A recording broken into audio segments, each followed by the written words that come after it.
तमाम देखने और सुनने वालों को अस्सलाम वालेकुम। नाज़रीन ग्रामी, लफ्ज डाकू को सुनते ही हमारे जहनों में बॉलीवुड के शोले के वो सीन आ जाते हैं जिनमें एक ड्राउनी शक्ल वाले खतरनाक गब्बर को देखा जा सकता है। लेकिन तारीख इंसानी में चंबल नामी डकैत भी गुजरे हैं जो एक पुरस्रार इलाके चंबल की खतरनाक घाटियों और पहाड़ों की चट्टानों में रहा करते थे। एक वक्त था कि जब चंबल के डाकुओं का इस कदर दबदबा था कि पुलिस के बड़े से बड़े अफसर भी उनका सामना करने से घबराते थे और उनको सामने देख लेने से उनके पसीने छूट जाते थे।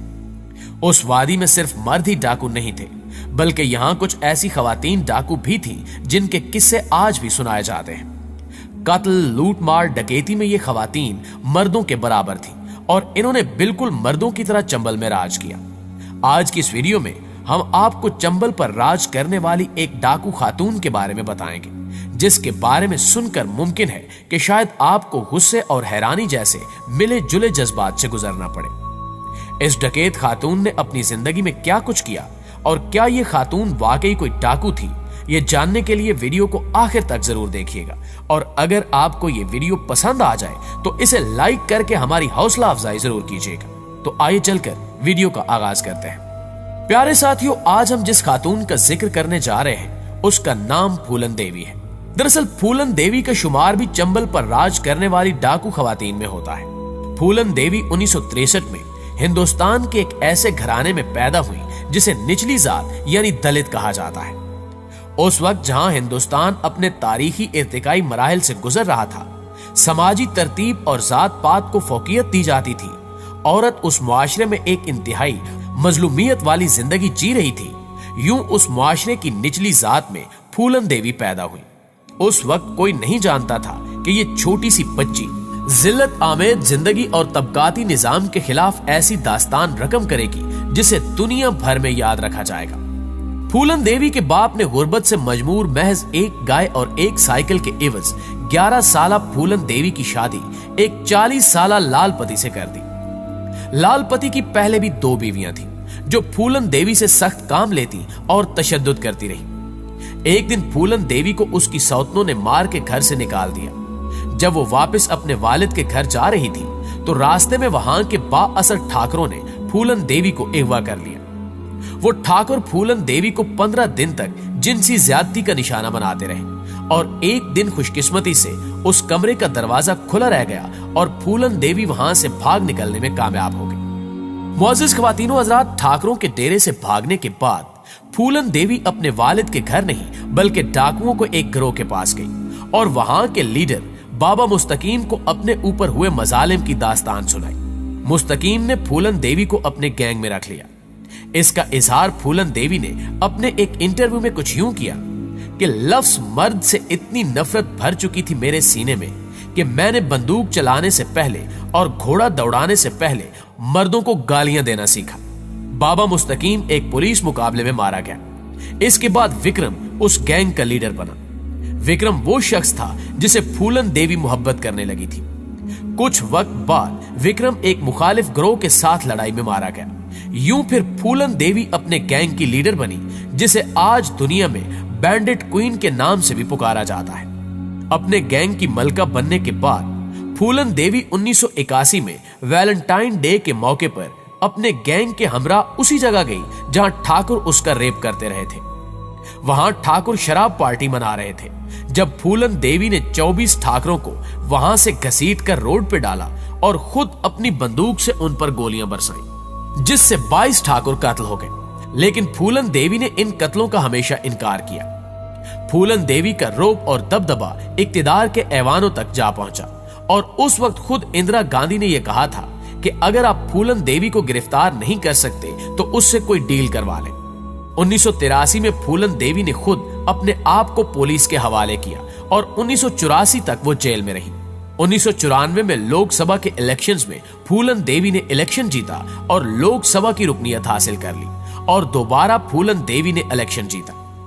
दोस्तों, फूलन देवी जब जेल से रिहा हुई तब 50 के करीब ममालिक ने फूलन देवी को अपने मुल्क में बतौर मेहमान आने के दावतनामे भेजे। फूलन देवी पर किताबें लिखी गई। सिर्फ फ्रांस में लिखी जाने वाली एक किताब माई लाइफ की फ्रांस में 7 लाख कापियां फरोख्त हुई। फूलन देवी की जिंदगी पर फिल्म भी बनी। अनपढ़ फूलन देवी ने अपने हर इंटरव्यू में तालीम के हक में, गुर्बत खत्म करने और तबकाती निजाम के खिलाफ आवाज बुलंद की। बरतानवी सहाफी और मुसन्निफ रॉय 1992 में फूलन देवी को मिलने जेल गए, फिर फूलन देवी के खानदान से मिले। रॉय ने फूलन देवी की जिंदगी पर एक किताब भी लिखी जिसका नाम आउटला है। रॉय की किताब आउटला जून 2000 में शाया हुई। रॉय ने एक इंटरव्यू में बताया कि जिंदगी में बहुत सख्तियां झेलने के बावजूद फूलन देवी निहायत खुश मिजाज खातून थी। वो हमेशा मुस्कुराती और मजाक करती रहती थी।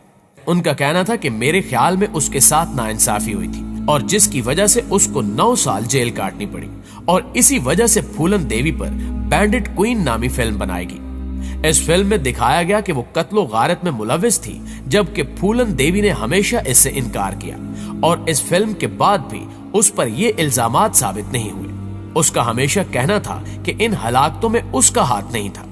फूलन देवी गरीबों के लिए नरमगोशा रखती थी। जब वो जेल में थी तो वो खुराक को अपने खानदान वालों के लिए जेल से बाहर स्मगल करवा दी, जो निहायत मुफलिसी की जिंदगी जी रहे थे। नाज़रीन गिरामी, रॉय ने अपनी किताब में लिखा कि जेल से रिहाई के बाद उसने सियासत के मैदान में कदम रखा। उनका कहना है कि मुझे याद है कि वो नौकर नहीं रखती थी और फ्लैट की सफाई खुद करती थी। वो ऐसी शख्सियत की हामिल थी कि जब वो कमरे में दाखिल होती तो उसकी तरफ तमाम लोग मुतवज्जो हो जाते थे। रॉय के मुताबिक फूलन देवी बहुत खुशगवार और मोहब्बत करने वाली औरत थी। हमेशा मुस्कुराकर जिंदा दिली से बात करती। उत्तर प्रदेश में पैदा होने वाली फूलन देवी को 38 साल की उम्र में उस वक्त कत्ल कर दिया गया जब वो अपने घर के सामने अपनी कार से उतर रही थी। फूलन देवी ने यह साबित कर दिया कि औरत अगर उठ खड़ी हो तो समाज बदल कर रख सकती है। जाहिरी तौर पर डकैत कहलाने वाली फूलन देवी बहादुरी का इस्तारा बन गई और पूरी दुनिया की औरतों को यह पैगाम दिया कि जुल्म के खिलाफ डट जाओ, खामोश न रहो और अपना आप मनवाओ। चंबल का वीरान इलाका इंडिया की 3 रियासतों पर फैला हुआ है, राजस्थान, मध्य प्रदेश और उत्तर प्रदेश। चंबल की चट्टानों का रंग भी शाम की तरह भूरा है। अब यहाँ डाकू राज नहीं रहा, लेकिन चट्टानें आज भी हैं। 21वीं सदी के आगाज के बाद यहाँ कुछ तरक्याती काम जरूर हुए, जैसा कि नई सड़कें वगैरह बनी, लेकिन ये तरक्की भी उन नाहमवार चट्टानों वाले उस इलाके को काबू में नहीं कर सकी। यहाँ जाने पर ऐसा लगता है कि हम किसी और ही दुनिया में आ गए हैं। दूर बहते दरिया पर नजर डालें तो यूं लगता है कि कोई बड़ा अजदहा है जो सब कुछ निगल जाने को बेकरार है। आपने जिंदगी में पहले कभी ऐसा मंजर नहीं देखा होगा। ये बहुत ही गैर मामूली मंजर है, ठीक वैसे ही जैसे इलेक्ट्रोग्राफ में दिल की धड़कनों की एक लकीर अचानक बेतरतीब हो गई हो। ये एक ऐसा इलाका है जिसे मापने में नक्शा निगारों के पसीने छूट जाएं। और आज भी हिंदुस्तान में जब भी ऊंची जात के मर्दों के हाथों किसी छोटी जात की औरत की रेप की खबर सामने आती है तो फूलन देवी का किस्सा दोबारा जिंदा हो जाता है। जी तो मुआज़िज़ दोस्तों, ये थी हमारी आज की वीडियो। आपकी राय आज की वीडियो के हवाले से क्या कहती है, कमेंट करके हमें जरूर बताइएगा। इंशाअल्लाह आपसे मुलाकात होती है अगली वीडियो में। तब तक अपना ख्याल रखिए। अल्लाह निगहबान।